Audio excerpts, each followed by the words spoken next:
皆さんこんにちは。はい。指揮者の大野和志と言います。今日はね、みんなと一緒に、美しい音楽を一緒に楽しみたいと思います。みんなの中でまず楽器をやってる人手を挙げてくれるかな。あ、すごいね。qui a joué quelques instruments, quelques instruments。素晴らしいね。あとはね、じゃあいいや、楽器はやってなくても歌を歌うのが大好きだっていう人。素晴らしいね。qui aime, qui a du chanter。じゃあさ、今日はね、これから音楽をいっぱい聴きますから、みんなが演奏した気分になって、それからみんなが歌う気分になって、それで、楽しんでください。最初に皆さんに聴いていただくのはラヴェルという作曲家のマメルアという曲なんですけど、ラヴェルって知ってるかな。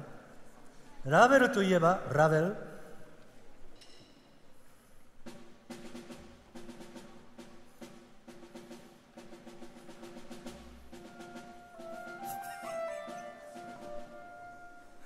これ何？ああ、知ってるね。ボレロ。そう。ラヴェルっていうのはボレロの作曲家なんだよね。でもね、今日聴いてもらうのは、ラヴェルっていう人はね、実はすごく気持ちの優しい人で、とっても子供が好きだった。それでね、自分の友人の2人のお嬢さんのために、マメルオアっていう曲を書くんですよ。それはね、マザーグース。自分のおばあさんっていう曲なんだけど、おばあさんがみんなが赤ちゃんの時にね、眠る時にそばで語り聞かせてくれた5つの童話、それを今からラヴェルが曲にした、それを聴いていただこうと思います。そしてその、曲の内容をね、今日説明してくださるのは、小島夏子アナウンサーです。そして小島のなっちゃんは、小島の夏子アナウンサーにはですね、皆さんと同じぐらいのお子さんがいらっしゃいます。娘さんがいらっしゃいます。ですからおそらく皆さんの気持ちになって優しいお話をしてくださると思います。それでは小島さんどうぞ。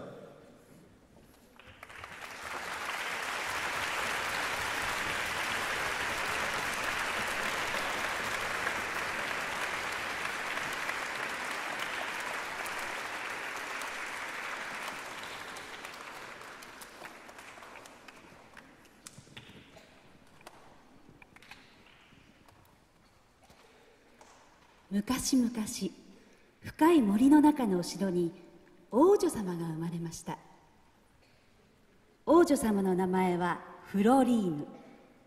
待ちに待った王女の誕生に王様とお妃様は大変喜び、お城で盛大なお祝いのパーティーを開きました。国中の人々が集まり、森の妖精たちもみんな招待され、しかし悪い妖精だけは招待されませんでした。悪い妖精はとても怒り、突然お城にやってきてこう言ったのです。フロリーヌ姫は16歳の誕生日に糸紡ぎの針で指を刺して死ぬだろう。なんと恐ろしい呪いの言葉。しかしいい妖精がすぐに言い直しました。いいえ、姫は死にません。その代わり100年の眠りにつくでしょう。こうしてフロリーヌ姫は予言通り、16歳になった日、指に糸紡ぎの針を刺してしまい、100年の眠りについたのです。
フロリーヌ姫は長い長い夢を見ています。ここは深い森にある木こりの家。木こりの夫婦には7人の子供がいましたが、一番下の子は親指ぐらいの大きさしかなかったので、親指小僧と呼ばれていました。木こりの夫婦はとても貧しく、7人の子供たちに満足な食べ物を与える余裕もなく、泣く泣く親指小僧を森の中に置き去りにして帰ってきてしまいました。でも頭のいい親指小僧はパンくずを歩いてきた道々に順番にまいてきたのです。パンくずをたどれば家に帰れるさ。一粒ずつ拾って食べながら帰ろうとする親指小僧。しかしなんと途中からパンくずが小鳥に全部食べられてなくなっているではありませんか。哀れ親指小僧は森の中をさまよい続けるのでした。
さてまだまだフローリーヌ姫の夢は続いていますけれども、なんだか私たちも迷い込んでしまった感じになりましたね、大野さんね。そうですね。ね途中で鳥の鳴き声が聞いたの分かりましたか、皆さん。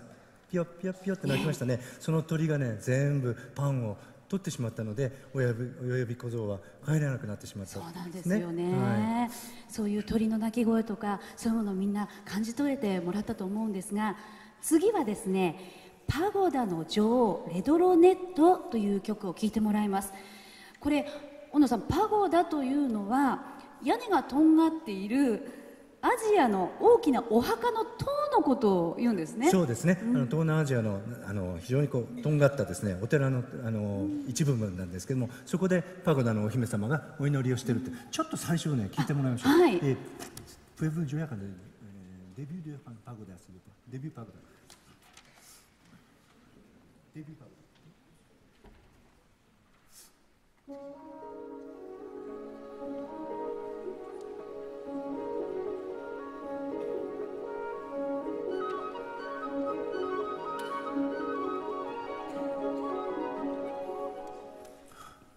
なんかどうですか？今まで聞いた曲となんか感じが違いますよね。違いますね。ちょっとね、ここで解説してみましょう。どうしてこんなに感じが違うんですか？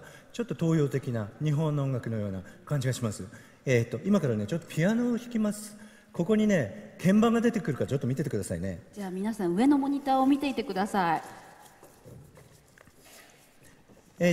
今までね聴いてた 1曲目2曲目は普通の音階、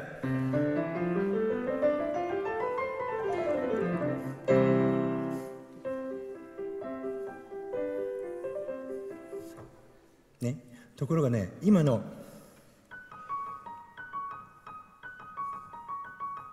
これはどういう音階からできてるかというと、ではなくて、わかります？見ててくださいね。今からもう一回西洋の音階、これ今のところ全部白いところを弾いてましたよね。それで今から聴いてもらう日本の旋律と見てくださいね。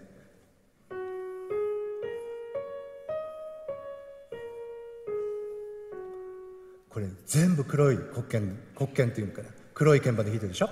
それでこの黒い鍵盤を使うと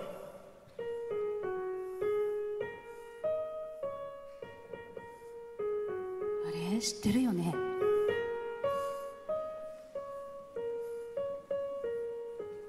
これ何？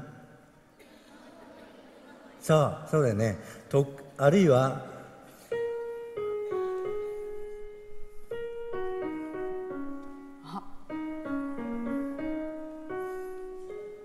これはカラスでね、カラスなぜなく、これ全部日本の音楽っていうのは今の黒鍵で弾けるっ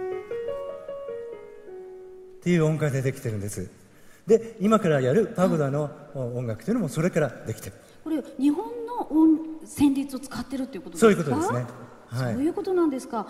そしてもう一つなんですけれども、ラヴェルはオーケストラの楽器の使い方がとっても上手だったそうですね。そうですね、ラヴェルは今の日本の音階をパリで万国博覧会が行われたんですけどもね、その時に日本の音階を発見して、それで自分の作品に、取り込むんですけどね。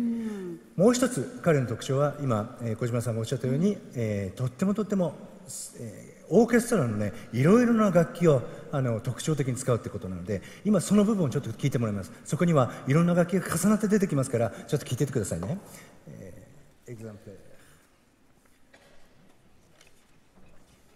セット。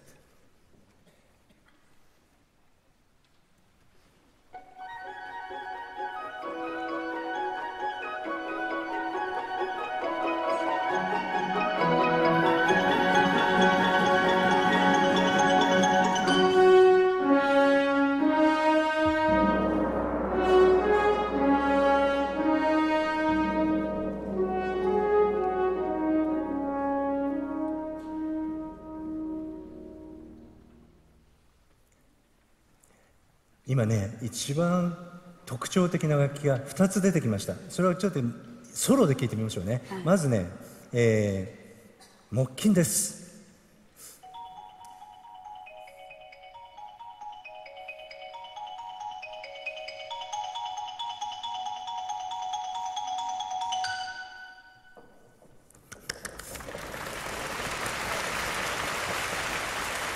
木琴はみんなも馴染みがありますよね。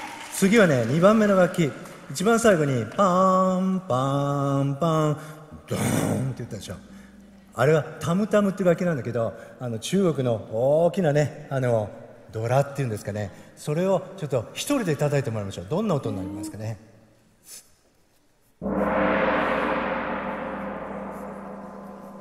なんかちょっと途端に中国のようななんか感じがしますね。テレビで料理番組でやってましたね、こういうのね。それすごく古いですけど、そうですか。はい、でもなんか中華料理が運ばれてくるような、なんかそんな感じがしますね。はい。まあこのようにですね、いろんな情景が見えてきたと思うんですけれども、それではパゴダの女王レドロネットの物語をここでお話をします。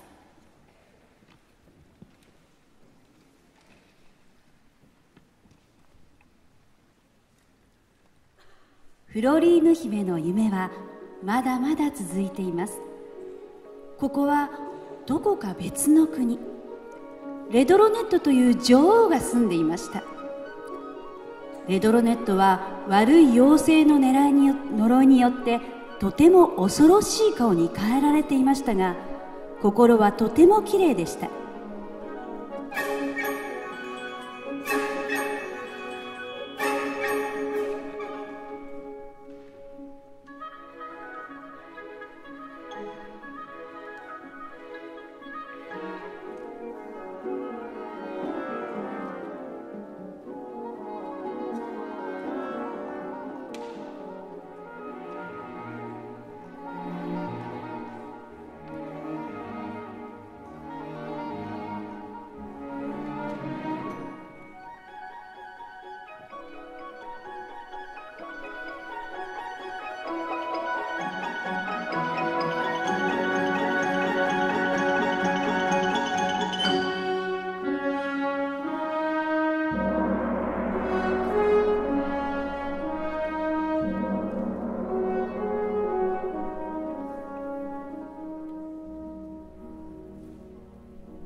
今聞いていただいたのはレドロネット女王の前で中国の人形たちが出てくるんですよね。そしてそうですね、アジア風の音楽を今のようなアジア風の音楽を奏でてその女王様をお迎えするということなんですね。そうですね、はい、まさになんかこう東洋の香りがそうですねしてきましたね、はい、それからいろんな楽器がよく耳に届いたかと思います。はい、さあ続いてなんですがフロリーヌ姫が見た次の夢というのは美女と野獣の対話です。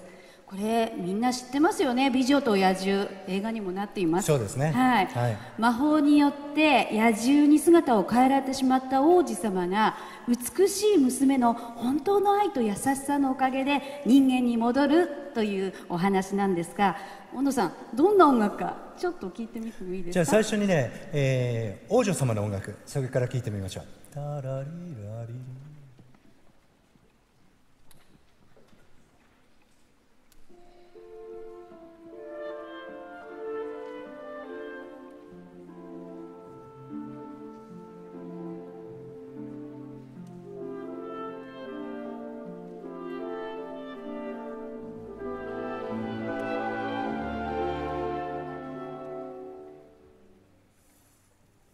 これは王女様そうです、なんですね。王女様ですね、優しいですね、そうですね、なんかね、はい、優雅ですね。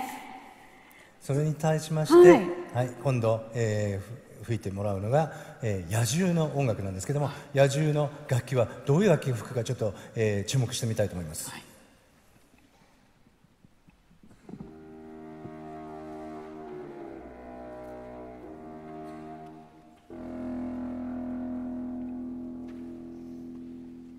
わかります？大変なことになっちゃったよね。今王女様のすごく優美な音楽やった後にデューラレ、ちょっとお兄さんちょっと立っていただけますか。Pouvez-vous montrer votre instrument？ 野獣になってる今このお兄さん面白いね。野獣って言ったらね、こういう声がしたんだけど、もう一回楽器を見せていただけますか。Pouvez-vous montrer votre instrument？ s'il vous plaît。 すごいね、大きい。それではもう一度吹いていただきましょう。Pouvez-vous jouer encore une fois avec le dans son papa avec le visage。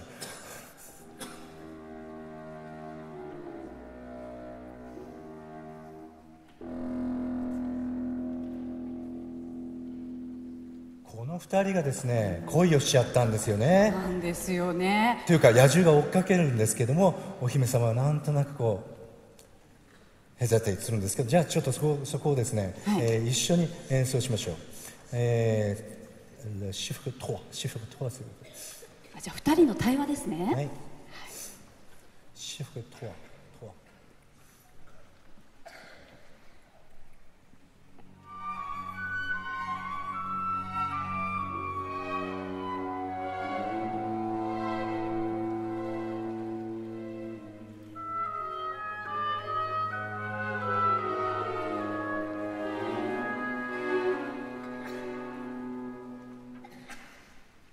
こういう追っかけっこがね、一番最後にどういうふうになるんでしょう。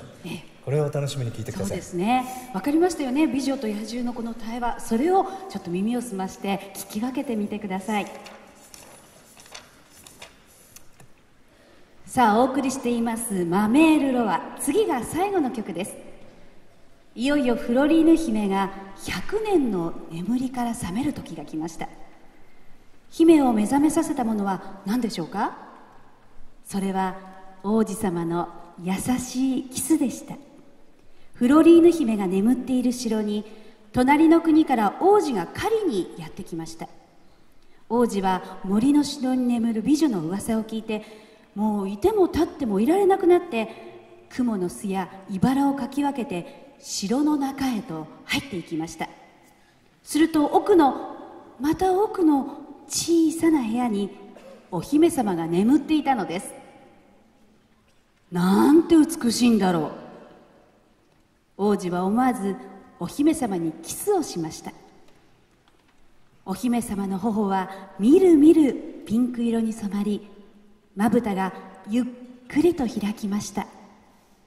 熱く見つめ合うフローリーヌ姫と王子。やがてお城に光が差し込み、すべてのものが目を覚ましました。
「